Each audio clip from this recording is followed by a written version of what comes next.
तो एक बार हम लोग फिर केमिस्ट्री में आते हैं, और केमिस्ट्री में हम लोग आज क्या पढ़ेंगे, सेपरेशन ऑफ मिक्सचर, है ना। मिक्सचर जब ये हुआ तो इसका मतलब ये हुआ कि उसमें दो या दो से अधिक पदार्थ जो है, दो से अधिक मैटर जो है वो मिला हुआ है ना। उसको कैसे हम सेपरेट करते हैं।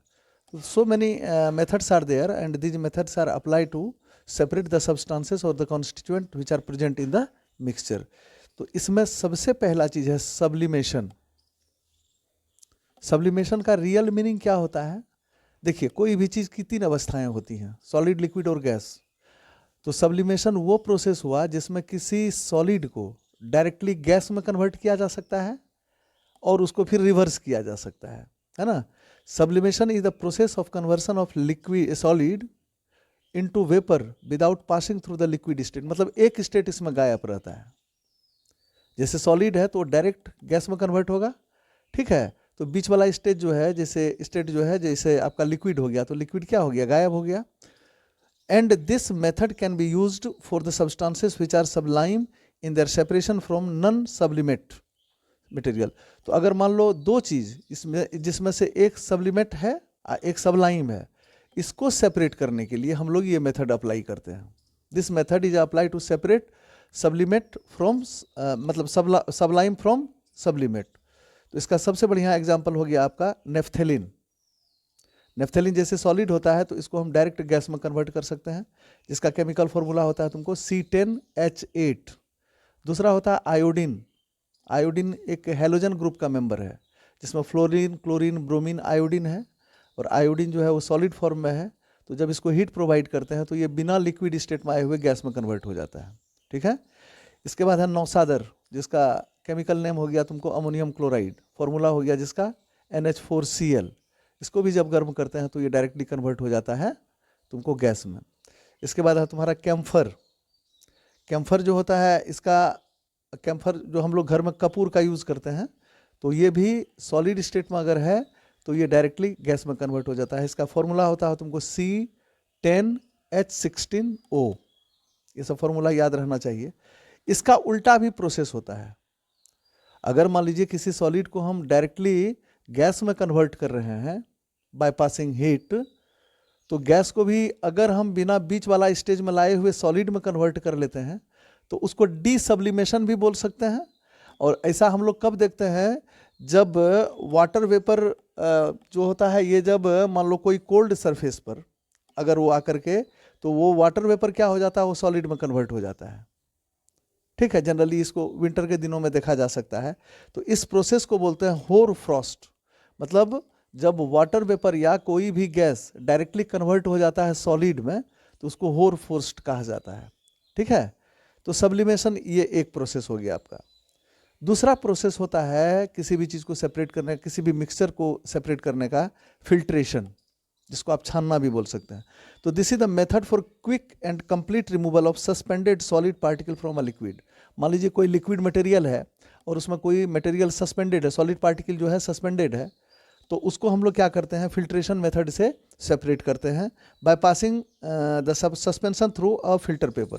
एक फिल्टर पेपर ले लेते हैं और उस फिल्टर पेपर से होकर के उस लिक्विड को पास करते हैं, तो सॉलिड जो होता है उस फिल्टर पर रह जाता है और लिक्विड जो है वो पास कर जाता है।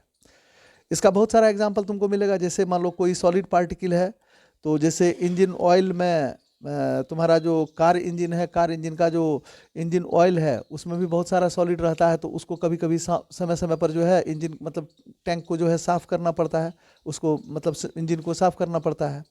इसके बाद तुम्हारा जैसे घर में हम लोग चाय बनाते हैं, तो चाय की पत्ती होती है चाय में, तो उसको क्या करते हैं, फिल्टर का इस्तेमाल करके, छन्ना का इस्तेमाल करके चाय को पत्ती से सेपरेट कर देते हैं। तो this is called filtration.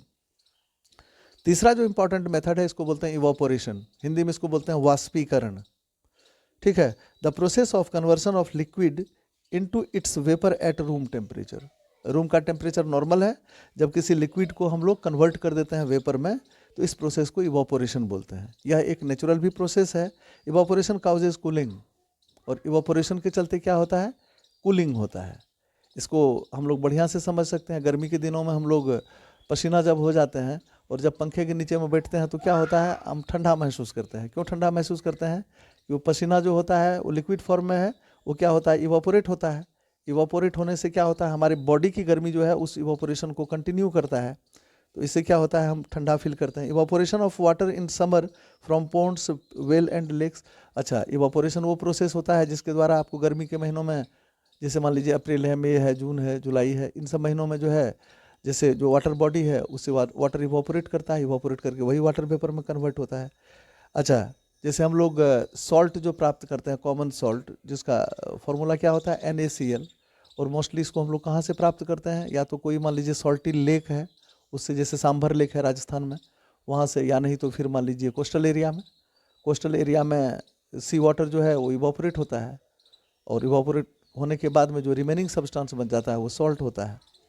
From sea water during summer water kept in. अच्छा, देखेंगे कि हम लोग गर्मी के दिनों में क्या क्या आता है, खास करके रूरल एरिया में मिट्टी के घड़े में जो है पानी रखा जाता है, क्योंकि मिट्टी के घड़े में क्या होता है, बहुत स्मॉल पोर्स प्रेजेंट होता है, तो उस पोर से क्या होता है, पानी पास करके, घड़े से पानी पास करके बाहरी सरफेस पर आ जाता है, और सनलाइट जो पड़ता है तो उस सनलाइट के चलते क्या होता है, वो गर्म होता है, और उसका मतलब वाटर की जो गर्मी है उसको इवापोरेट करने में खर्च होता है, तो उसमें अर्थन पॉट में जो रखा हुआ वाटर है वो क्या हो जाता है, कूल हो जाता है, जो आपको पीने में बड़ा मतलब बढ़िया लगता है, बहुत मतलब आपका मतलब लगता है रिलैक्स करते हैं आप, मतलब वो पानी को पी करके, तो घड़े में पानी रखा जाता है।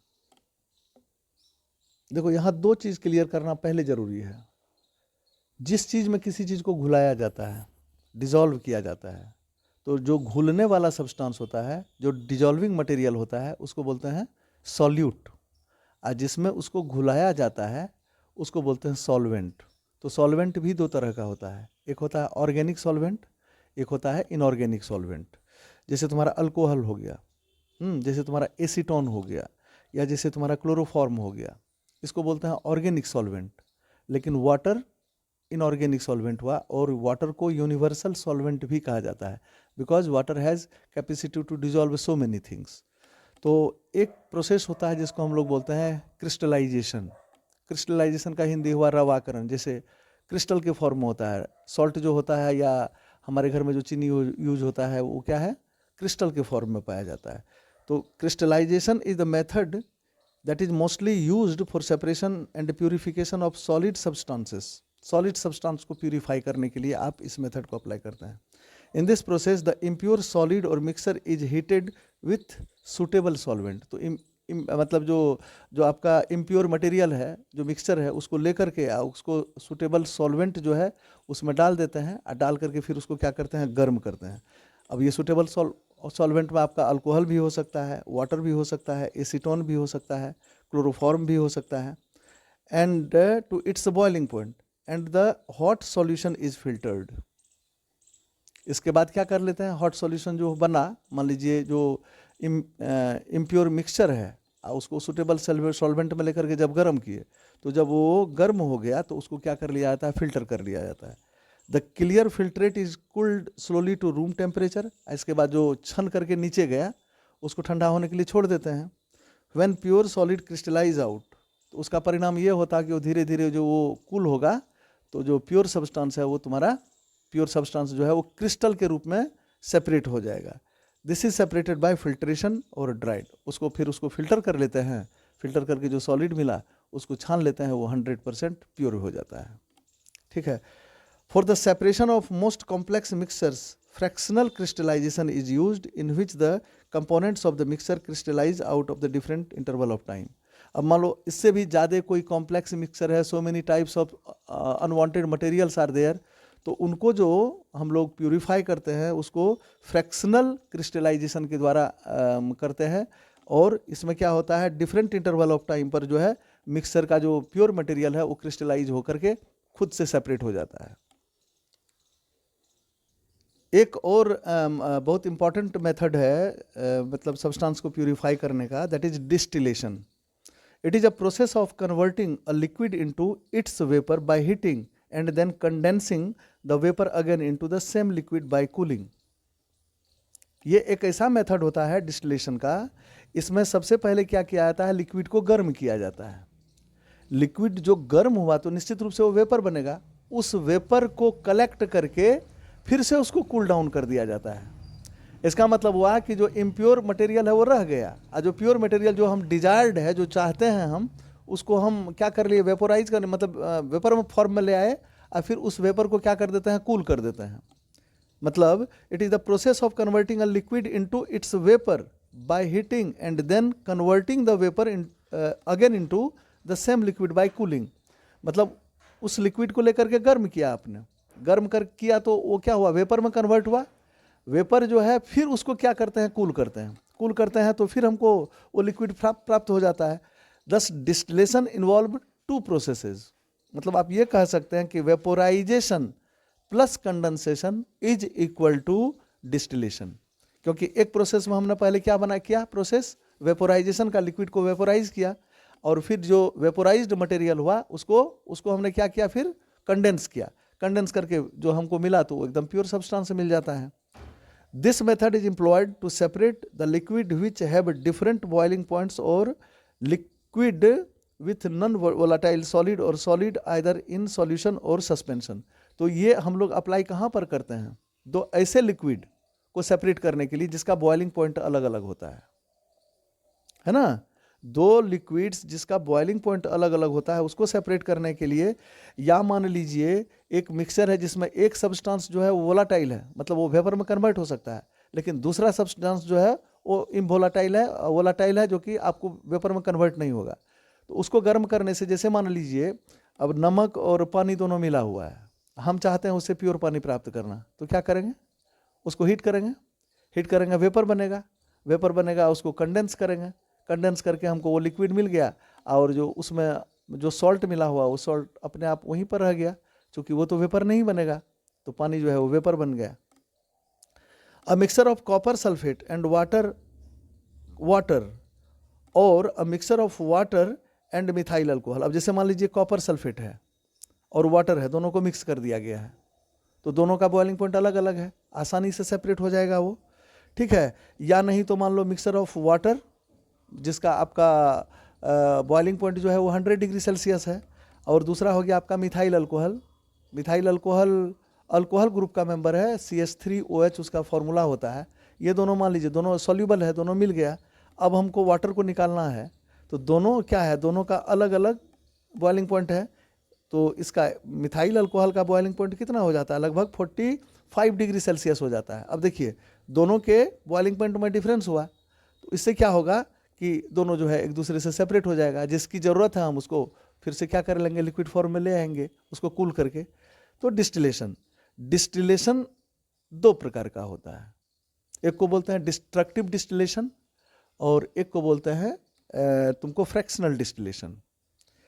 तो डिस्ट्रक्टिव डिस्टिलेशन जैसे मान लीजिए वुड से या कोल से हमको प्योर कार्बन प्राप्त करना है, तो उसको क्या किया जाता है, कोल को ले लिया जाता है या वुड को ले लिया जाता है, उसको in the absence of oxygen गर्म किया जाता है, क्योंकि ऑक्सीजन के प्रेजेंस में अगर गर्म किया जाएगा तो जल जाएगा, ऑक्सीडेशन होगा, तो ये नहीं होने देना है। In the absence of oxygen उसको क्या करते हैं, गर्म करते हैं। वो जो गर्म करते हैं तो उसमें जो इम्प्योर सब्सटेंसेस या अनवांटेड मटेरियल्स है वो बाहर निकल जाता है, जो रिमेनिंग थिंग्स बच गया वो प्योर कार्बन, तुमको 99.9% प्योर कार्बन मिल जाता है। तो जब आप सॉलिड में प्रेजेंट इम्प्योरिटीज़ को या अनवांटेड थिंग्स को बाहर निकालना चाहते हैं in the absence of oxygen, तो उसको बोलते हैं destructive distillation. Please keep in the mind destructive distillation. लेकिन एक होता है फ्रैक्शनल डिस्टिलेशन। फ्रैक्शनल डिस्टिलेशन में ऐसे मिक्सचर को सेपरेट किया जाता है जिसमें अनेक प्रकार के मतलब लिक्विड प्रेजेंट रहते हैं, बट उसका बॉइलिंग पॉइंट अलग अलग है। जैसे पेट्रोलियम जमीन के नीचे से निकालते हैं हम लोग ड्रिलिंग प्रोसेस से। तो पेट्रोलियम का मीनिंग क्या हो गया, पेट्राओलियम पेट्रोलियम, मतलब रॉक से मिलने वाले ऑयल को हम लोग पेट्रोलियम बोलते हैं। निश्चित रूप से जमीन के नीचे से जब निकालते हैं so many kinds of impurities are present, और जब उसको निकाला जाता है तो एकदम पंजेंट स्मेल उसमें होता है। तो उसको क्या किया जाता है, इसके लिए एक टावर की ज़रूरत होती है, that is called fractionating tower.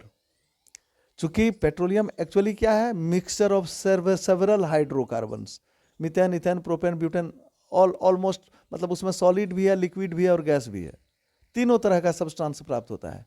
तो पेट्रोलियम को, क्रूड पेट्रोलियम को आप क्या करते हैं, फ्रैक्शनेटिंग टावर में डाल करके एक पर्टिकुलर टेम्परेचर पर उसको गर्म करते हैं। ठीक है, जब वो गर्म करते हैं तो उसमें जो डिफरेंट तरह के कॉन्स्टिट्यूएंट्स हैं जिसका बॉइलिंग पॉइंट अलग अलग है, वो जो है अपने अपने प्लेस पर, अपने अपने टेम्परेचर पर जो है वो सेपरेट होता है। उसी से आपको गैसोलीन मिलता है या पेट्रोलियम गैस मिलता है आपको। इसके बाद डीजल हो गया, केरोसिन हो गया, पेट्रोल हो गया, इसके बाद आपका वैक्स हो गया। तो ये सब मिलता कहाँ पर है? तो रिफाइनरी में। इसलिए पेट्रोलियम को जब निकाला जाता है ज़मीन के नीचे से, जैसे मान लीजिए हमारे यहाँ असम में निकलता है या गुजरात में निकलता है, तो उसको कहाँ ले जाया जाता है? सबसे पहले रिफाइनरी में। एक रिफाइनरी हम लोगों का यहाँ पर बरौनी में प्रेजेंट है, रिफाइनरी में लाया जाता है और उस रिफाइनरी में फ्रैक्शनल डिस्टिलेशन के द्वारा उसको डिफरेंट तरह के कंपोनेंट्स में कन्वर्ट किया जाता है। ये कंपोनेंट्स आपका सॉलिड के रूप में भी हो सकता है, लिक्विड के रूप में भी हो सकता है और गैस के रूप में भी हो सकता है।